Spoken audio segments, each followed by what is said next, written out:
Moin Leute und Wohlan zum Scum Guide über das Thema Fähigkeiten bzw. Skills. In diesem Video will ich euch zeigen, welche momentan verfügbaren Skills welchen Einfluss haben und wie ihr die einzelnen Fähigkeiten auch leveln könnt. Das mache ich in Form von selbst erstellten Scum-Gameplay, was ich dann so ein bisschen nebeneinander halte, um euch genau die Unterschiede aufzeigen zu können, von No-Skill zu Experte zum Beispiel. Wenn du Bock auf weiteren Scum-Content hast, dann würde ich mich unfassbar freuen, wenn du genau jetzt abonnieren drückst. Dann verpasst du nämlich auch nichts mehr. Ich würde sagen, somit ist der Startschuss gesetzt und let's go!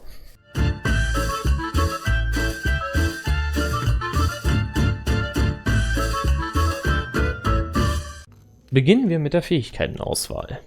In der Fähigkeitenauswahl, die auch nicht Fähigkeitenauswahl normal heißt, wurde ein bisschen falsch übersetzt, würde ich sagen, werden die Attributenpunkte mal 2 genommen. Das heißt, bei 3 Stärken Attributenpunkten kriegt ihr 6 Fähigkeitenpunkte für diesen Bereich. Wenn ihr nun eine Fähigkeit skillen wollt, sagen wir jetzt mal Gewehre, dann braucht ihr, um von keine Fähigkeiten auf Anfänger zu kommen, 1 Skillpunkt, für den nächsten braucht ihr 2 und für den Expertenlevel braucht ihr 3, also insgesamt 6 Punkte, um eine Fähigkeit hier auf Experte zu bringen. Das ist bei jedem anderen Skill genauso und bedenket aber, dass es einen Schwellenwert gibt, wie ihr Ingame Skills noch erhöhen könnt. Das heißt, sagen wir jetzt mal, ich mache mal Konstitution auf 2 und bringe Laufsport hier auf Mittel, dann kann ich Ausdauer Ingame nur bis zu einem gewissen Grad erhöhen. Irgendwann ist da so ein Stopper vor und dann kommt ihr mit den Skills nicht weiter, weil die Schwelle ist 2,5. Also bedenket das immer, dass ihr euch überlegt, ob ihr schon bei der Charaktererstellung 2,5 auswählt oder in-game das dann hochleveln wollt. Konstitution, Stärke und Geschicklichkeit geht ja auch. Was nicht geht, ist ja Intelligenz. Also macht bei Intelligenz entweder gleich 2,5, wenn ihr zum Beispiel Aufmerksamkeit, Scharfschütze, Tarnung, was auch immer auf Experte bringen wollt. In-game könnt ihr auf jeden Fall Intelligenz nicht erhöhen. Aber nun zu den Fähigkeiten.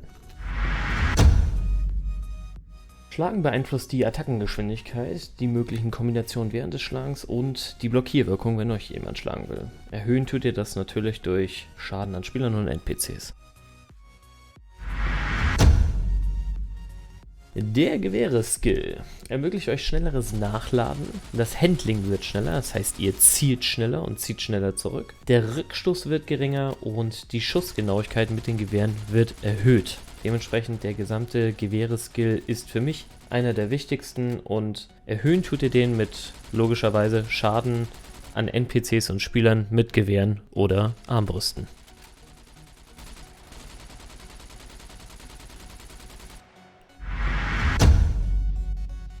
Bei Nahkampfwaffen wird die Attackengeschwindigkeit erhöht, mögliche Kombinationen der Attacken werden freigeschaltet und Nahkampfwaffenschaden wird allgemein erhöht. Also eine Weiterentwicklung des Schlagenskills. Erhöhen tut ihr die Fähigkeit, indem ihr mit handgeführten Waffen an NPCs, Spielern oder Base-Building-Elementen Schaden verursacht.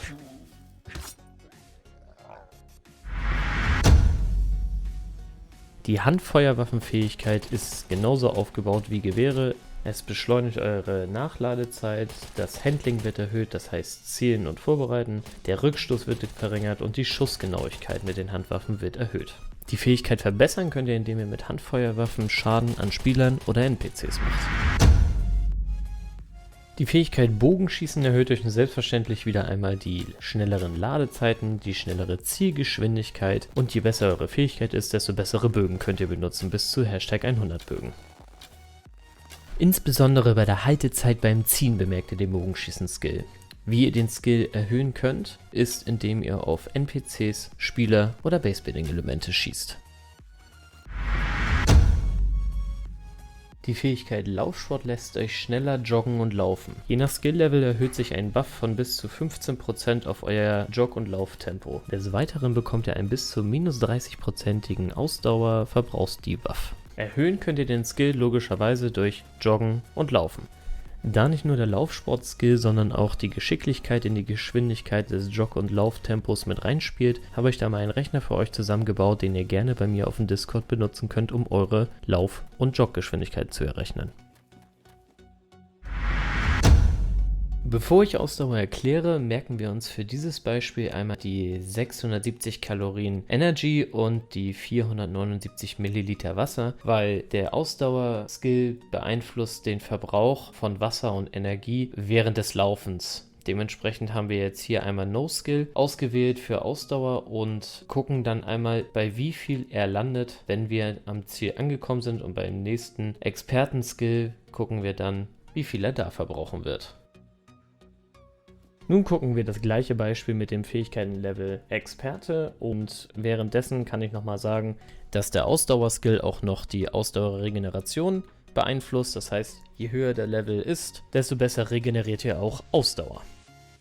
Ausdauer erhöhen tut ihr durch jegliche Bewegung, also schwimmen, laufen, joggen gehen, was auch immer, bewegt euch. Im Vergleich sieht man nun, dass dort Unterschiede sind. Im Expertenlevel verbraucht man weniger. In diesem Beispiel ist es einfach minimal, aber auf lange Strecken werdet ihr merken, dass der bis zu minus 15%ige Debuff von Energie- und Wasserverbrauch schon seinen Nutzen hat. Der Diebstahl beeinflusst die Zeit, die ihr zum Knacken eines Schlosses zur Verfügung habt, und den Druck, den ihr aufwenden dürft, bevor ihr einen Dietrich zum Brechen bringt. Erhöhen könnt ihr das Ganze, indem ihr Schlösser knackt, mit einem Lockpicking-Tool oder einfach irgendwo anders. Fahren. Ja, warum es nur Fahren heißt, weiß ich auch nicht. Auf jeden Fall, Fahren beeinflusst die Beschleunigung, die Gesamtgeschwindigkeit und halt das Abwürgen während des Fahrens mit einem Auto. Erhöhen könnt ihr diese Fähigkeit, indem ihr Auto oder Boot fahrt, logischerweise.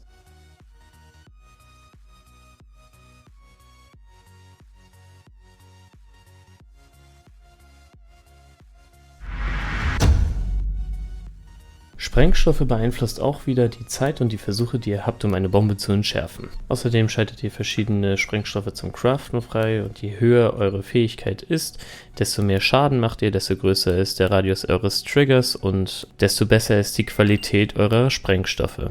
Erhöhen tut ihr das Ganze, indem ihr Bomben scharf macht, entschärft, craftet oder Zünder anbringt. Beste Übungsmethode hierbei sind natürlich Sprengstoffzombies. Versucht euer Glück.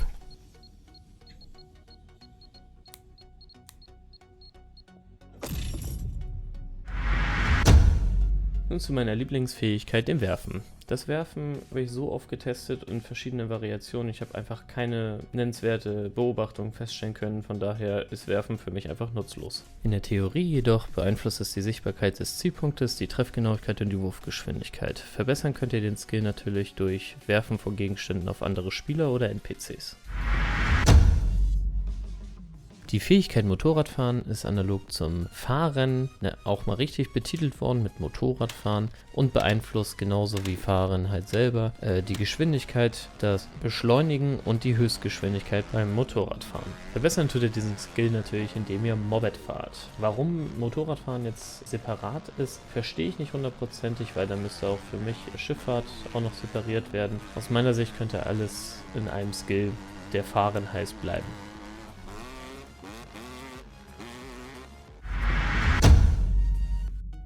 Die Fähigkeit Schleichen verringert eure Geräusche, während ihr euch bewegt. Das könnt ihr in geduckter oder liegender Fortbewegung skillen. Je besser der Skill, desto schlechter hören euch Spieler oder NPCs. NANI?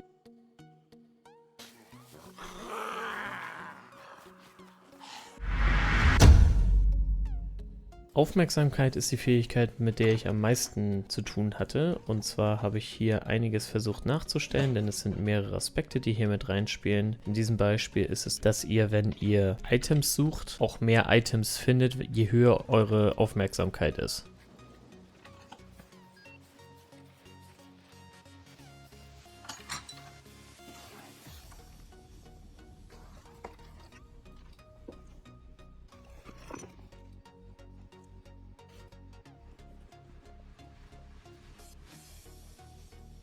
Blendgranaten klingen schneller ab.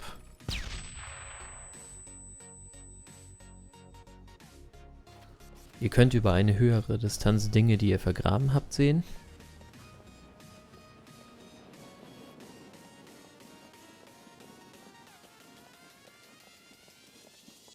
Und es erscheinen mehr und auch bessere Hinweise, wenn ihr zum Beispiel Tiere verfolgt.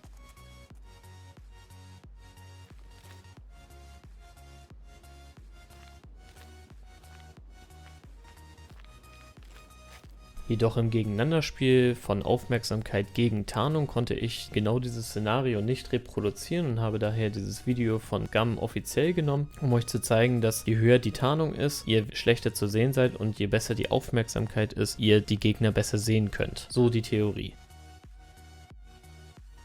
Aufmerksamkeit erhöhen könnt ihr, indem ihr Items findet und Hinweise verfolgt. Bei Tarnung hingegen müsst ihr in einer hockenden oder liegenden Bewegung durch Büsche krabbeln.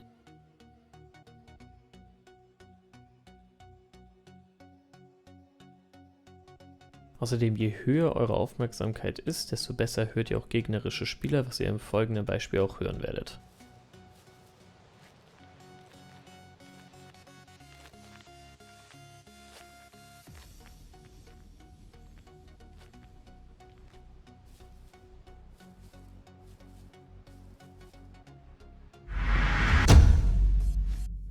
Die Fähigkeit Scharfschütze bewirkt, dass ihr länger die Luft anhalten könnt, während ihr zielt, und auch wenn ihr wieder Luft holt, der Recoil quasi etwas geringer ist. Die Geschwindigkeit der Messergebnisse erhöht sich auch. Verbessern könnt ihr Scharfschütze, indem ihr NPCs oder Spieler abknallt. Die Überlebensfähigkeit schaltet euch in erster Linie Dinge zum Craften und zum Kochen frei.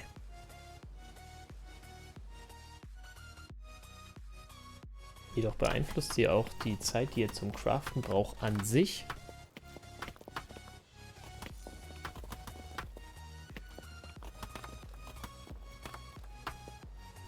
Genauso wie Aktionen mit der Umwelt, wie zum Beispiel hier einen Busch zu zerhacken. Erhöhen könnt ihr Survival, indem ihr genau das macht, was ich euch eben gezeigt habe, indem ihr craftet, kocht oder Aktionen einfach mit eurer Umwelt macht. Außerdem erweitert Überlebensfähigkeit auch euren Kompass, den ihr im Fokusmodus sehen könnt. Baufertigkeit schaltet wieder ein paar Crafting-Plätze frei, die größtenteils fürs Base-Building zu nutzen sind und des Weiteren auch noch zum Munition herstellen oder improvisierte Rails oder. Skillen tut ihr Baufertigkeit, indem ihr Dinge herstellt, repariert, upgradet, Gegenstände craftet oder Autos tankt oder Batterien aufladet oder Autos flickt. Des Weiteren beeinflusst Baufertigkeit die Reparaturqualität, die Tank- und Aufladegeschwindigkeit oder, wie in diesem Beispiel, die Anzahl an Materialien, die ihr zum Bauen braucht. Medizin beeinflusst die Anzahl der Items, die ihr braucht, um eine Wunde zu verbinden, genauso wie diese Verbindezeit, die es braucht, um die Wunde zu verbinden. Außerdem erhöht es eure Regeneration, das heißt, je höher der Skill, desto schneller regenerieren eure Wunden. Leveln könnt ihr diese Fähigkeit natürlich, indem ihr euch verbindet oder andere. Damit du schnell und einfach auch mal eine Übersicht über die ganzen Fähigkeiten hast, auf einer Seite habe ich einmal so einen kleinen One-Pager erstellt. Dort findest du alles in Kürze, welche Skills es gibt und was sie beeinflussen und wie du sie leveln kannst. Ja, das war mein Scum Guide zum Thema Fähigkeiten. Ich hoffe, ich konnte ein bisschen Licht ins Dunkle bringen und habe selber dabei auch extrem viel gelernt, weil ich mich extrem mit den Sachen auseinandergesetzt habe. Falls ich irgendwas falsch erklärt habe oder etwas vergessen habe, schreibt es mir bitte in die Kommentare. Schreibt es mir auch in die Kommentare, wenn ihr einen Scum Guide zu einem bestimmten Thema haben wollt, was ihr schon immer einmal irgendwie erforscht haben wollt oder was auch immer. Ich mache das gerne. Ansonsten würde ich mich freuen, wenn ihr noch einen kleinen Daumen nach oben da lasst, kurz mal bei Twitch vorbeiguckt, da ein Follow reinlasst und ich würde sagen, dann sehen wir uns im nächsten Video oder im Livestream, ne? Von daher, danke fürs Zugucken, haut rein, Freunde, ciao.